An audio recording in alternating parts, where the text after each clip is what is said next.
भाजप आमदार सुरेश धस यांनी केज पोलीस स्टेशनमध्ये जाऊन पोलीस निरीक्षकांसोबत चर्चा केली। देशमुख कुटुंबियांची भेट घेतल्यावर ते पोलीस स्टेशनमध्ये दाखल झाले। दरम्यान यावेळी त्यांनी केज पोलीस स्टेशनमधून थेट पोलीस अधीक्षक नवनीत कौर यांना फोन लावला।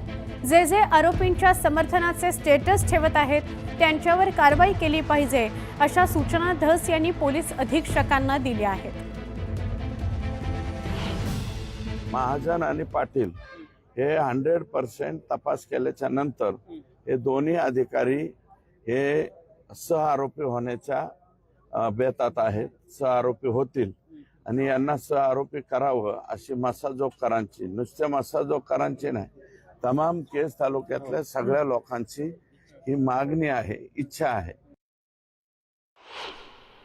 आता 307च्या फरार आरोपी बरोबर जर पोलीस स्टेशन मधले लोक गप्पा मारित असतील तर मग यांच्याबद्दल काय होणार आहे? हा कृष्णा आंधळे अजूनही सापडायला तयार नाही। हा 307 मध्ये ऑलरेडी फरार आहे आणि फरार असताना केजच्या पोलिसांबरोबर चहा पाणी पिताना दिसलेला आहे। मग ज्या अर्थी महाजन आणि पाटलाचं हे कृत्य आहे। दोन मागण्याच्या बाबतीमध्ये ऑलरेडी निर्णय होत आलेला आहे।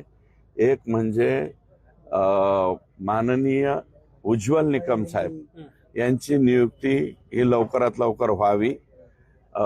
दुसरी जी आहे ते फास्ट ट्रॅक वरती, तर मुख्यमंत्र्यांनी मला वाटतं याच्या बाबतीत सांगितलंय फास्ट ट्रॅक कोर्टातच या घटनेची सुनावणी होणार आहे।